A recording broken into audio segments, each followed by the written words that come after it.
Hey. Where are you located? Hey, sorry. Oh my God. Houston, Texas. Houston, Texas. This is my hometown, and I just moved back here from Pittsburgh after living there for 21 years. Okay. All right. Very Yeah. good. Very hardworking towns. Yeah. Yeah. Yeah. Very Yeah. true. Well, we're going to get into your life here. And before we do, my first question to you is just what we've all lived through for the last 3 years with COVID. Okay. How did you get through that 3 year period? And how has it changed you now that we're kind of in this post-pandemic era of our existence? Okay. Oh, you want me to answer now? Sorry. Yeah, I come from jazz radio, so I tend to kind of like tink to tink. I just Jump dive right in. in. Okay.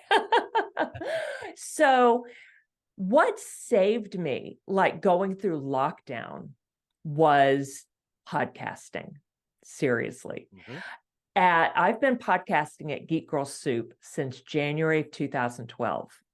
And we weren't doing it every week religiously. It was a few times a month. But when lockdown started that very weekend, so lockdown was March 13th, Yep. 2020. That Sunday, we would record on Sundays. Sunday, March 15th, 2020, we started podcasting every week. Haven't missed a week since then. Wow. And it was our saving grace. It's Sure. like, because, we couldn't go out and see anyone else. So the three of us, two podcasting buddies and I, meet every Sunday. We would give ourselves homework every week and, watch whatever the homework assignment was. It's a pop culture show, where we talk about movies and TV shows and some other stuff too, diversity, equity, inclusion, film and TV industry and stuff like that. So it was awesome. Yeah, I think that's the thing that's been so reassuring about podcasting. I've been doing interviews since 2011, so it's just, and I've been in journalism for a long time, so it was just a part of what I do. Yeah. And then it started becoming this cool thing. People were doing it. It was kind of a saving grace. But I think it's evolved into a pretty good human therapy for everybody. Just in your situation, being able to have a creative outlet and to be able to connect with people. But I think more than that, I think we all don't have to rely on network news to get our information. People that are just out there that have the determination to do it. There's so many good stories and so many ways of discovering new people that it's very reassuring. It gives me a lot of faith in humanity that podcasting is what it is and it's become what it's become. Yeah, absolutely. It's, starting back in 2012, it wasn't brand new, of course, Right. because the first podcast came out July 9th, my birthday, 2003, just had its 20th birthday. But it still feels fresh and new, doesn't it? Yeah. It is by no means a saturated industry. Like something like 13% of podcasts out there are active, only 13%. That's amazing. Yeah. So there is plenty of room for new podcasts, great opportunity for podcast guests. So yeah. Yeah. And more people are listening all the time. Absolutely, they are. So let's get to the essence of what you do for a living, everything that you do. I'm going to put you in front of a bunch of third graders, career day. Okay. One of the kids says, "Hey, what do you do for a living?" How do you answer them? Okay. So I help podcast guests and hosts match up so guests can get on hosts' shows and Wow. have a great time. And I make sure that the guests get on the right podcasts, that they fit, not just any old guest, any old show. Yeah. Because that doesn't work. That's essential. So what did you want to be in the third grade? What was your dream to grow up and become? An artist. And I Okay. am as Yeah. well. On the side, I'm a professional artist. Oh, right on. Yeah, I do Yeah. visual arts myself. So yeah, Awesome. I got a show in Kansas City. Well, everybody, all these towns have first Fridays, Yeah. and I'm going to do my first Friday in a long time in it's called Crossroads Arts. But yeah, that's another thing that's pretty important for anybody too that's creative, is having that outlet. Definitely. I find podcasting very creative, and I produce my own show. And at Geek Girl Soup, we switch up who's producing which show, who's doing the editing, all of that. It is so creative, making the assets for each show, to share on social media and all of that. I enjoy writing the show notes amazingly. I don't go put it into AI or anything like that. I just write them. And I love doing all of that. Yeah. So talk to me a little bit about where you were born and raised and how these seeds became who you are with creating podcasts and matching people and the visual arts. Goodness. So born and raised in Houston, Texas, lived here until I went off to college. And it's funny. So I really wanted to leave. Like, I didn't apply to college anywhere in Texas or the South. It was all New England. I really wanted to get away. But I remember at my high school graduation, the then mayor of Houston, Kathy Whitmire, gave a talk, and she said, y'all go off and go to school wherever you want, but come back home. Come back home and make your mark in Houston.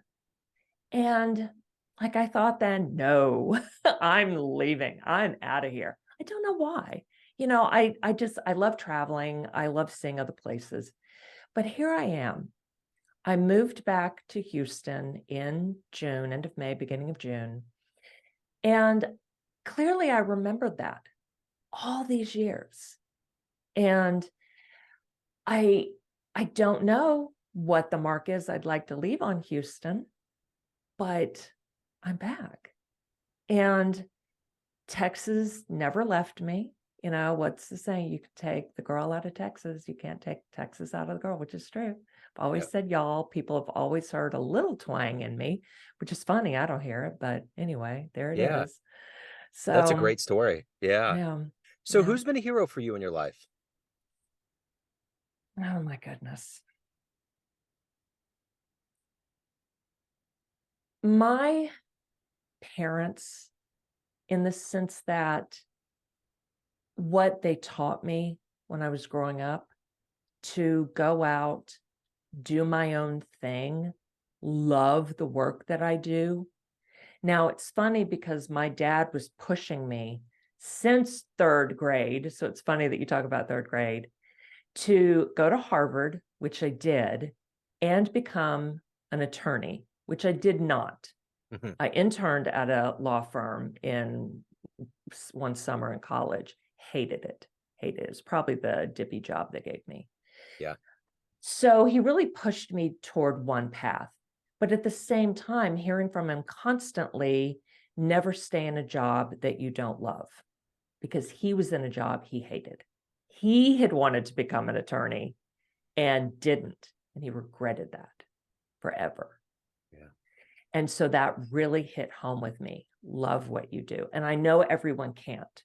It's a massive privilege to be able to leave a job that's soul killing, soul crushing, right? Yeah. But I've been able to do that. I've been able to blaze my own trail. And that's something that I've taught my kids as well, and something that I've done with my clients over my entrepreneurial journey. So if you could have a dream guest on your podcast, anybody alive on the planet, who would it be and what would you love to ask them? Oh my goodness. Anyone alive on the planet? Anyone. Gosh. I'm sure lots of people say this. I've already had podcast industry dream guests on my show. So first person that pops to mind, and this is probably cliche, Michelle Obama. Sure. Yeah, because she has had an incredible life. She stays so calm, at least outwardly, during conflict, and the way that she handled herself during Barack and her 8 years in the White House was amazing and so inspirational. Yeah.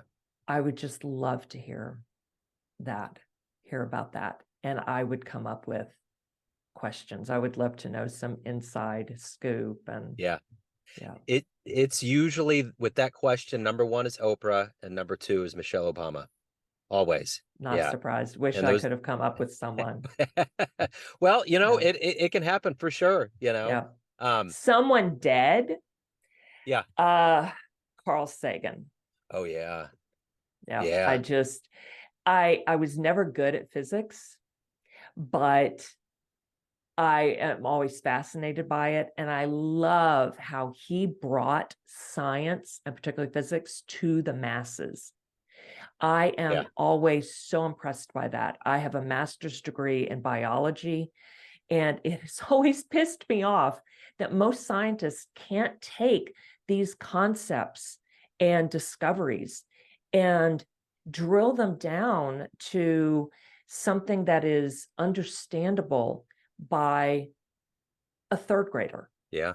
or even a seventh grader. Now, Yeah. Neil deGrasse Tyson does that really well. Yeah. And here, Carl Sagan did that, and he was actually made fun of by other scientists at that Yeah. time.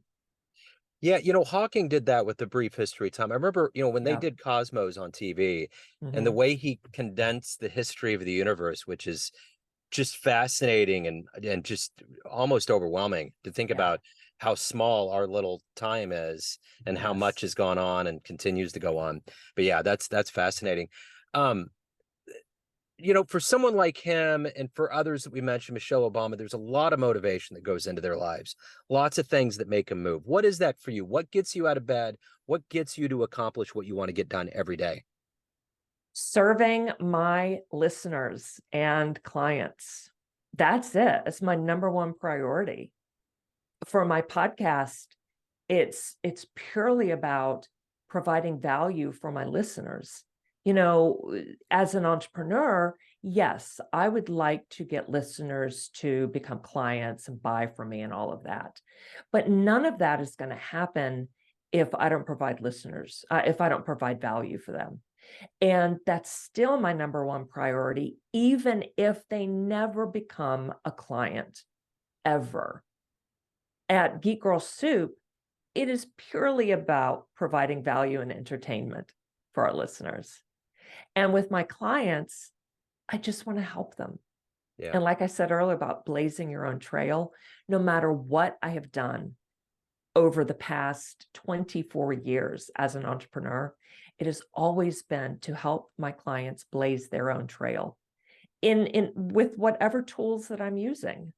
And so now with podcast guesting, my clients can better blaze their own trail by getting on podcasts. That's a tool to help them. So, So, what has been one of your best client success stories? One that always puts a smile on your face?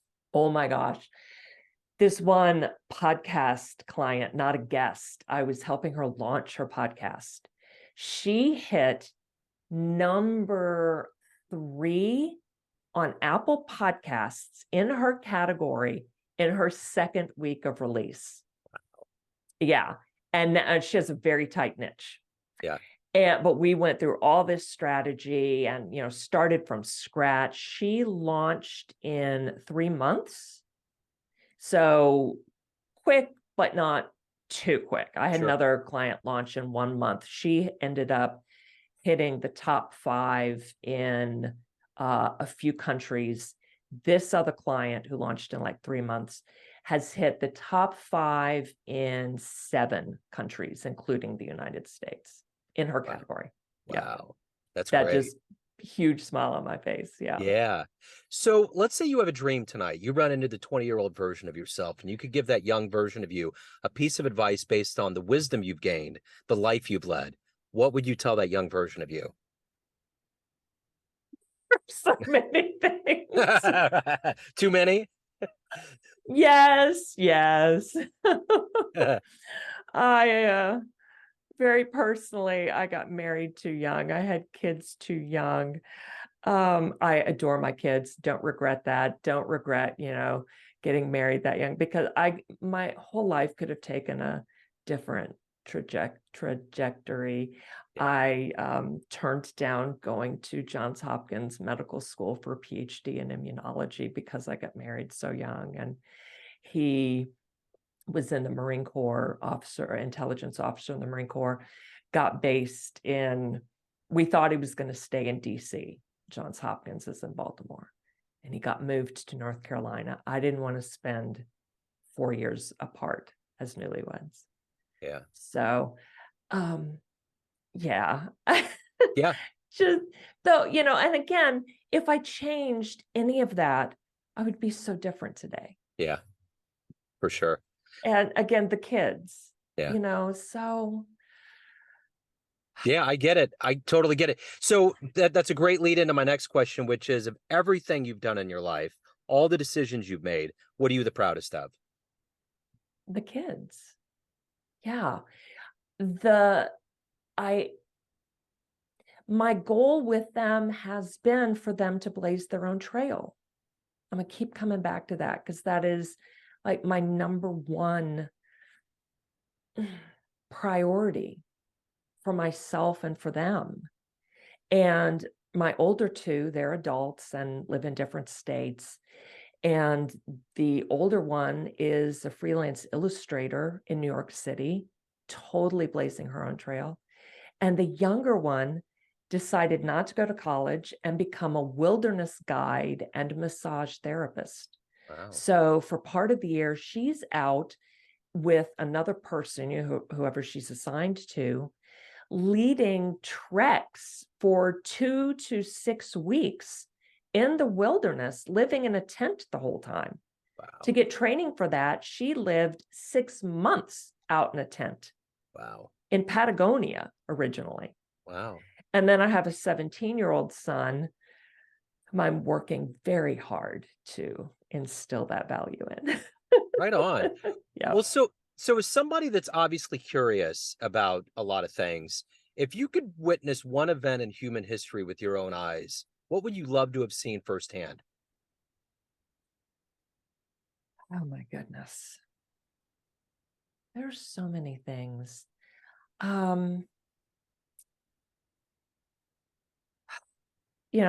It's prehistory. So this would require time travel, right? Sure. I would love to see the first pre-human walking upright. Yeah. I've been there to the place where that happened, Olduvai Gorge in Tanzania, and you can't see the original footprints because they're off limits. But Yeah. just to be in that space where it happened felt amazing, like just the energy of the place, and to know this is a significant place of origin for us was amazing. So where's your favorite place that you've ever traveled to? Paris. Yeah. That What is it requires about no Paris? thought at all. Yeah. Yeah. What is it about Paris for you? Sitting in a cafe, any cafe. I mean, like almost every cafe there is perfect. And just sitting outside in a cafe, chilling, could sit there for hours, having a glass of wine, a little salad and some bread, or particularly a coffee and a croissant, and Yeah. just watching people walk by. Yeah. It just, you don't go buy a coffee and walk with it down the street. That's like sacrilege. Yeah. You have to sit and enjoy it. I love that energy. Yeah. I flew there on September 4th, 2001. I was in Europe on 9/11. I was in the back of a water taxi in Venice. Wow. But I remember when I went there, I can't remember the name of the museum. It's going to hit me when I get off. But there was a modern art museum, and I went way up high and I looked out over Paris and saw how dense it was. Took my breath away. I was like, wow. Yeah. Because there's this clashing of antiquity, of everything being together, looking so good. You can almost see just kind of, it was almost like looking on the top of a scalp, just kind of the way that all of it weaves together into this Yes. concentric mass of urban humans. It was crazy. Blew me away. And yet, like, when you're down back in it, I don't feel overwhelmed. No, Like, I didn't either. yeah. No. Same thing like with Tokyo, largest city on the planet right now. And when I've been there, I don't feel overwhelmed by people. Yeah. Like, to me, the energy in New York City can be overwhelming. Yeah. Yeah. And Yeah. in Paris and Tokyo, I haven't felt overwhelmed. Yeah. especially like in Tokyo, you can sneak away into these hidden gardens. And it's like, Yeah. oh my God, this is just a little oasis, little Yeah. nirvana. But even on the streets, I feel like everything in Tokyo is really orderly. Yeah. That's crazy.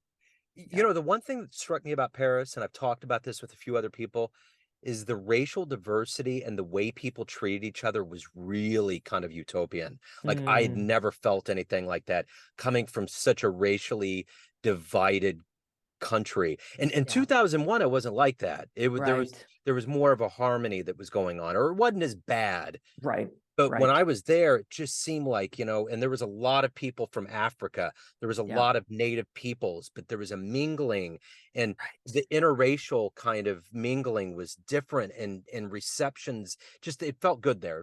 Paris did Yeah. feel really good.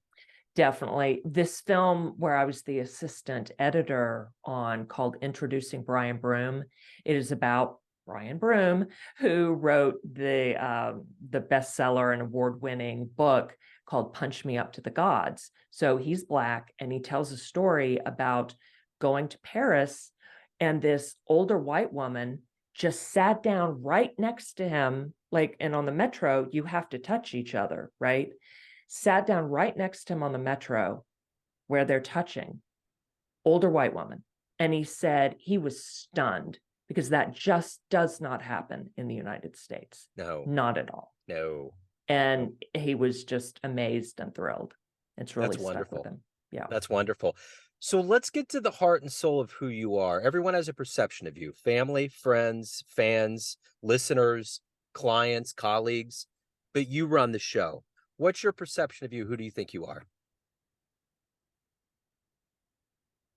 I feel like a big part of who I am is compassionate. I don't know that that is the biggest thing that other people perceive in me up front. Once they get to know me, yes. But I feel like I lead with compassion.